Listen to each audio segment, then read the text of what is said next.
wrong. But let's turn to Joshua chapter 5, verse 6.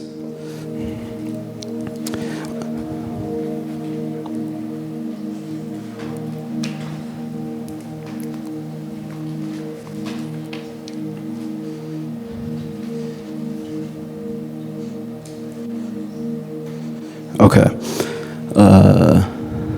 I'll wait a bit till we... Okay, there we go. Let's actually start from verse 4, if that's cool.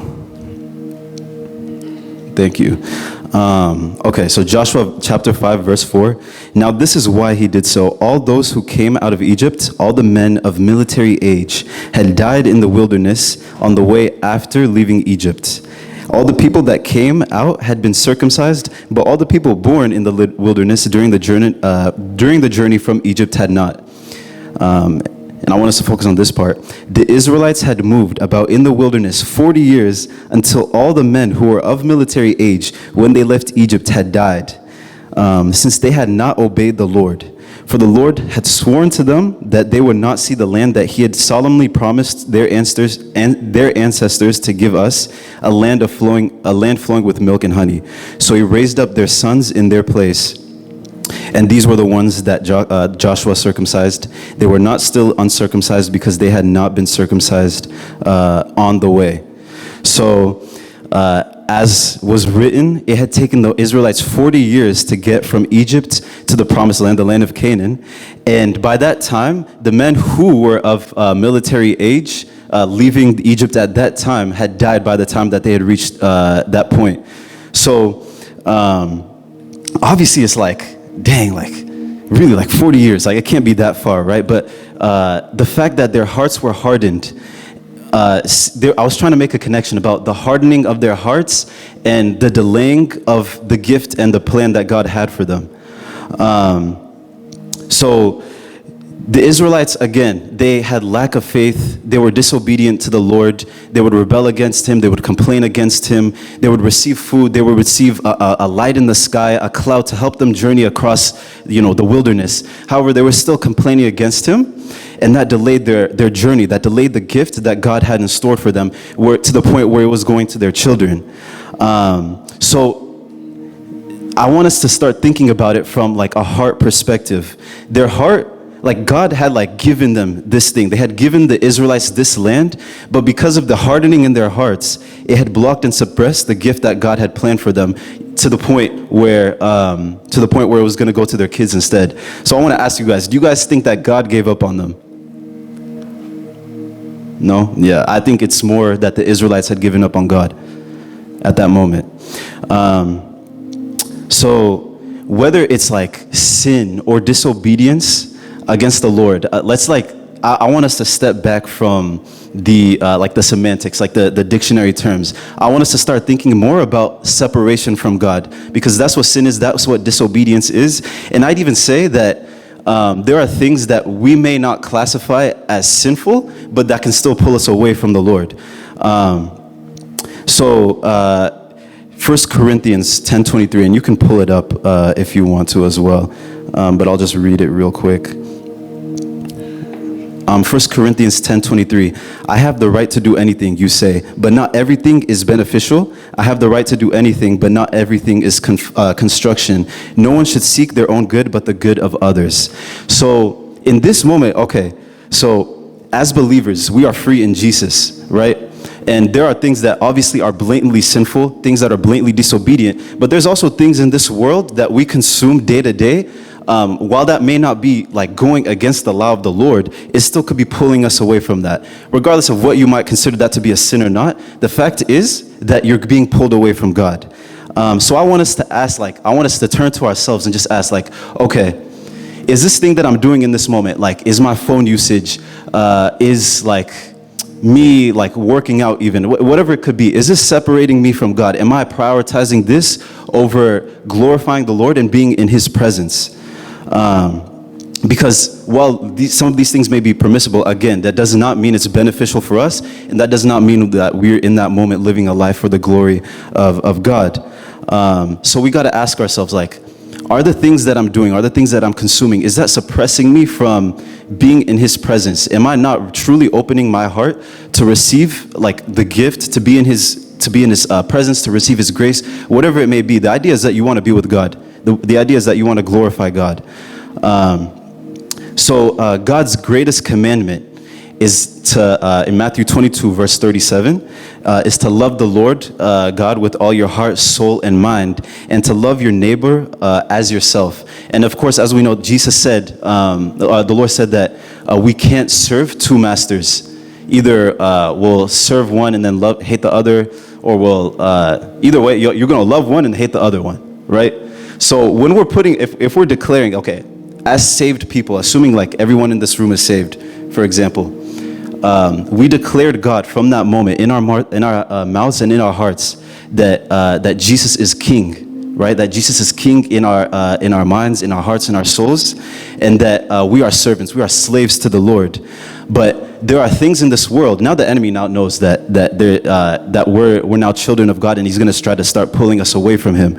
So the enemy will attack us in so many various ways that will pull us away from his presence. Even again, like if this may not be like a blatant, like, oh, like I lied. Like you could just be like doing something normal, but it could still be pulling you away from God. So you got to just I'm just trying to make us more aware of the distractions and the things in this world that could be pushing us away from being in the Lord's presence. So again, I implore you guys to ask yourself, like, am I putting the Lord above all else? And what is separating me from him?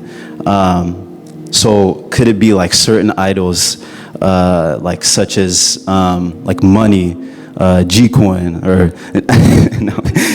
lust? Could it be pride? Could it be grudges or ungratefulness?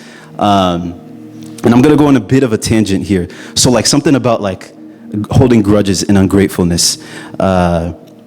Let's turn to Matthew chapter 6. If we can go to like verse 14.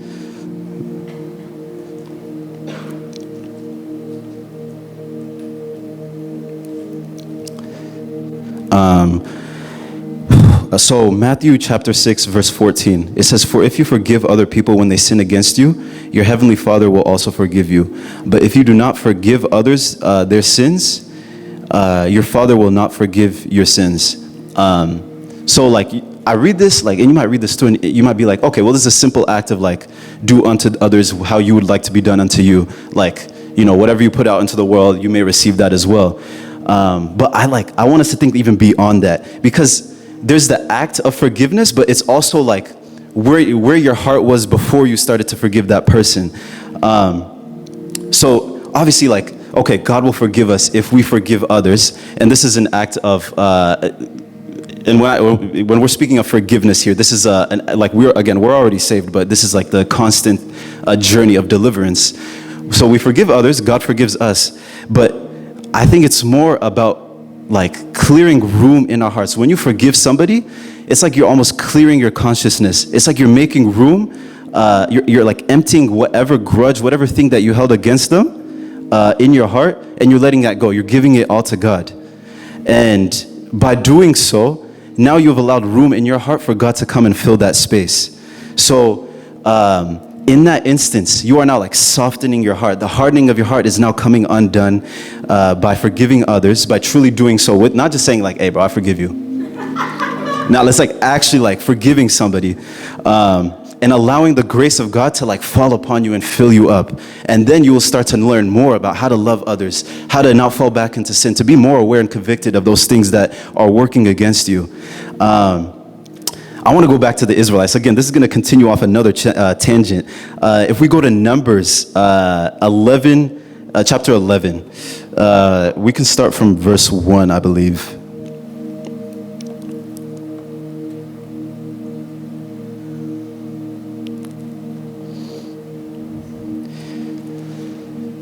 Okay, cool. Yeah, y'all beat me.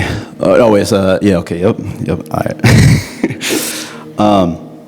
Okay. So this is, I guess, there's a bit more content. This is about the Israelites once again, and more about the Israelites rabbling and complaining against the Lord because they're going through like not an ideal journey. So it says, now the people, from verse 1, now the people complained about their hardships in the hearing of the Lord.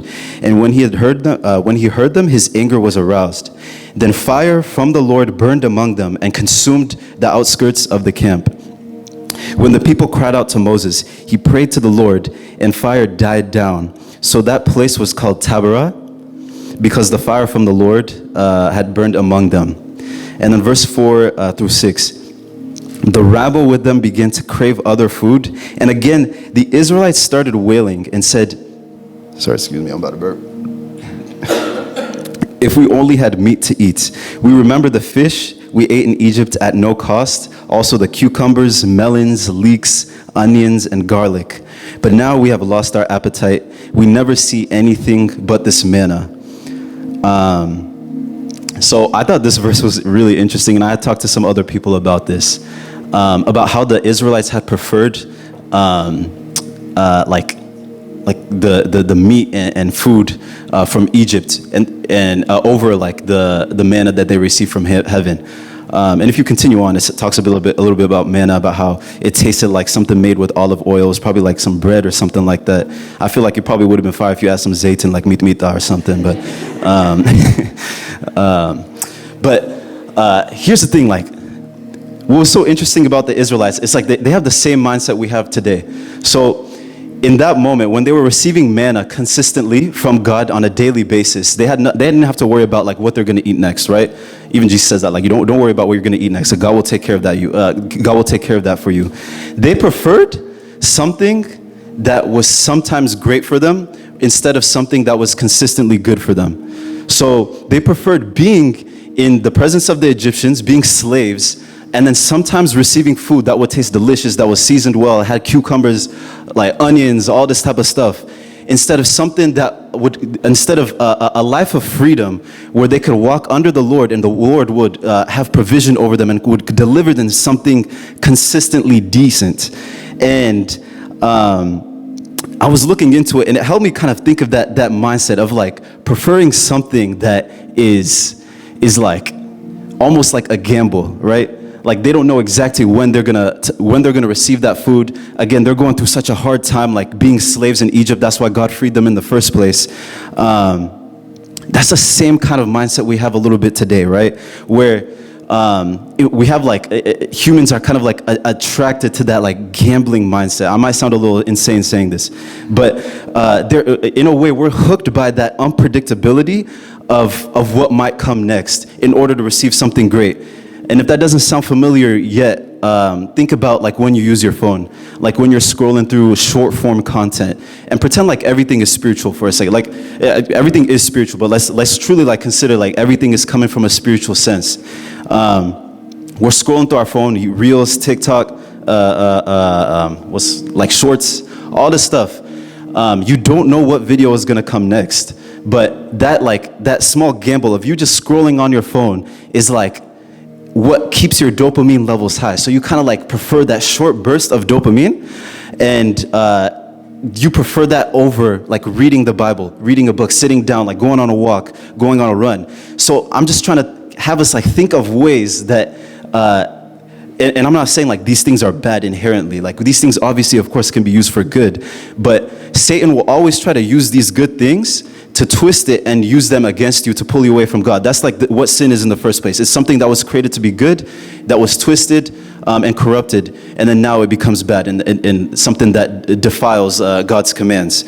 So in this case, like phone addiction, screen time, whatever it may be, like these things are like shortening our attention spans, and it's becoming harder and harder for generation to generation for us to just sit down and like just be in the Lord's presence. You know, because like our minds are just racing. We can't even open up the book for more than like 5 minutes because we're just like worried about like our minds like just need that like quick fix of dopamine. It needs that short-term burst, you know? And like we just can't sit with the Lord, and we need to be able to do that. We need to just rest. Like, can we rest for a second, guys? Let's just rest.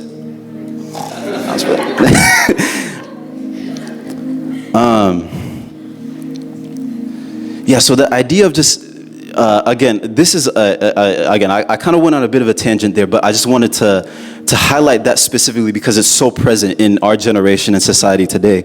And that connects back to us not making room for the Lord, not just time-wise, but in our hearts as well. Because even if you're not using your phone in that moment, the fact that we've already trained our minds to be fixed on like short bursts of content is like starting to pull us away from God. But even then, like even if our minds are wired this way, Ephesians 3:20, it talks about how the Lord is able to exceed our expectations and give us more grace than we would have ever possibly imagined.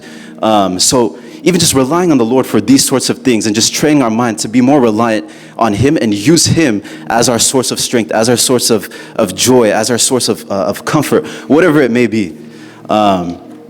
So yeah, I just want us to be more aware of that. And again, like, back to the Israelites. They had strayed so far from Him, and God had delayed their gift.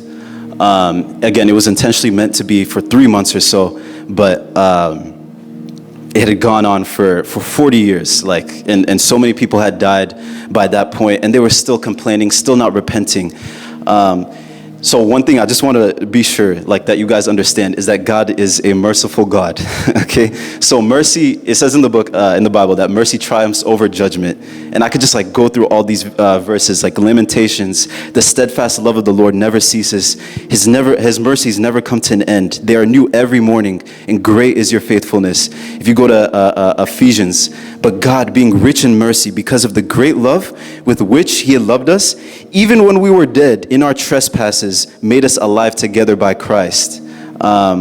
Isaiah 30:18. Therefore the Lord waits to be gracious with you, and therefore He exalts Himself to show mercy to you. For the Lord is a God of justice, and blessed are all those who wait for Him. So, damn, I'm just realizing this right now. This is a message about like making room. This is a message about patience, guys. Like, we need to be able to rest, like slow down your heartbeat, take deep breaths, and just think about God. Just rest in His presence. Whatever it is that may be pulling you from God, I just want you guys to be able to take like any moment out of your day and just sit with Him. That means like literally, like you could sit down, you could bow down, whatever it is. Like whether you're driving or something, preferably not. Like at least don't close your eyes. Right? Just sit with the Lord. Have your phone off. Put it on silent mode for like 5-10 minutes. Set a minimum amount of time. It's like 5 minutes. And just be with the Lord in His presence. It's okay, like if you can't even like think about like what to say in that moment, just the fact that you're focusing on God, like you could repeat verses in your head. Just put your mind in that midst of His presence, on godly things. Set your mind on godly things, right? Don't even worry about like what comes next in this world. So yeah, I'm gonna wrap up soon. I know it's fast, but I had this like interesting like analogy / testimony / I don't know. So this happened like 6 to 7 months ago. Not all right. So I was driving to work. I'm in Linwood, and my job is all the way out in downtown in Pike Street, like super far. So normally without traffic, of course, like it's gonna be like maybe 40-minute drive or something like that. But like obviously if I'm trying to get to work in the morning, 8 a.m., rush hour be insane, dog. Like I can't even lie to you. Oh my gosh. Especially since they closed down like I-5 express lane heading north like or south, I don't know. Anyways, I was trying to get to work, right? And this is one of those days where traffic was especially bad. It was like worse than normal. I checked the maps. It says it'll take me about like an hour and 10 minutes to get to work. And I'm like, oh, like dang, all right. So I start heading there. I get on the road, and y'all know about I-5. Like I-5 is like, again, like I-5 maybe it's not the best because you know there'd be traffic and all that, but it's consistent, right? Like there's no stoplights, nothing that's usually gonna like make you like completely pause except for like a brief moment. But you know, you can at least, you have a good prediction that, okay, if I leave now and if I understand that there's traffic, I'm gonna get to there by this point. So, so I'm driving, right?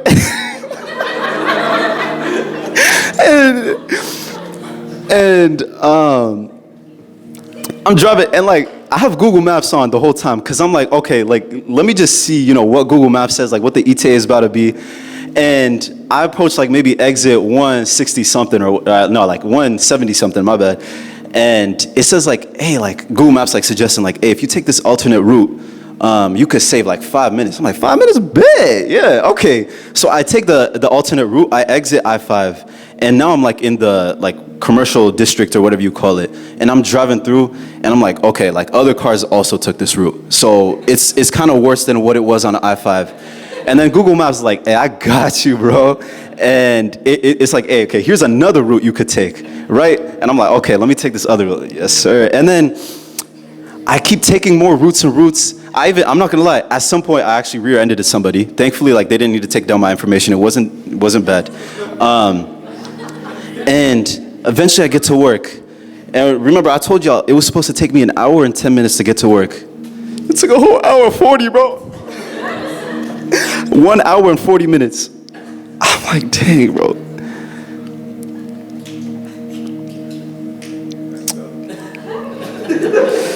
And I'm like, bro, I listened to Google Maps. It gave me all these like quick like fixes to change my direction, right? And like it ended up taking me longer to get to my workplace than if I was to stay on I-5, which is consistent but slow.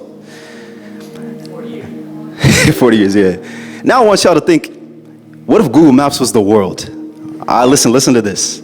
Like Google Maps is the world, and pretend that you are on your journey and God has like my workplace or wherever your destination is, that like pretend that is like God's plan for you, like his will for you, right?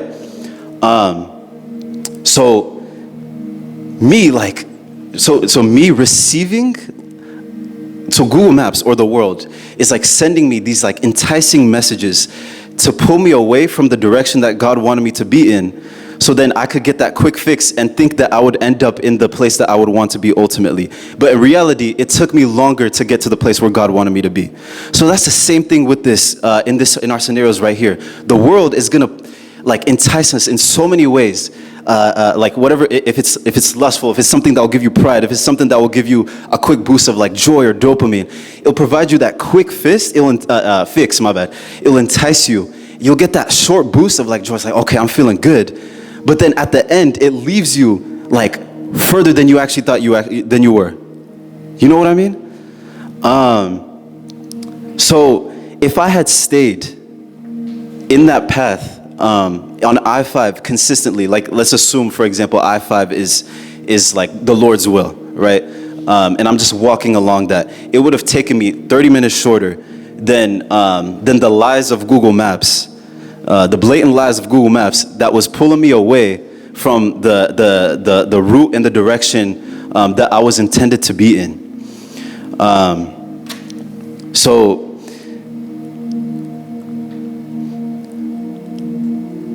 me and the Israelites were not too different. So we both entered the road, the journey, a bit with like a hardened heart, maybe hardened by like impatience, right? Because I had seen that ETA. I'm like, nah, man, I'm not dealing with that. And that impatience led me to get to my destination a lot longer than what I initially hoped for. Because in that moment, like in that physical sense, right? I was being, I guess you could say, like disobedient to what the initial route would have told me to go into. So in that same way, like I want us to think, okay, what things are pulling us away from the Lord, and what weaknesses do I have? How is the enemy trying to attack me? And what weaknesses do I carry and do I need to give to the Lord? So I want us to just rest in his presence more, to be more in his presence, and to be able to just rely on him more as our source of strength, to have him more on our mind. Even if things may not look ideal in this moment, the Lord is there to provide not just enough, but he's able to provide more than what you had expected. I can't say exactly what he's going to do, but just know that God is God. God is an infinite God, right? He's an infinite being. And God knows what you need, what you want, and he knows what's best for you. So this isn't just a journey of having patience and just opening up your heart and making room for him in your heart, but it's also a journey of like trusting in God, that no matter what circumstance, I know that I can consistently rely on the Lord to receive. And again, let's not just think about like receiving, but let's think about giving. Like, we live our lives to glorify God. And yeah, that's the message for today.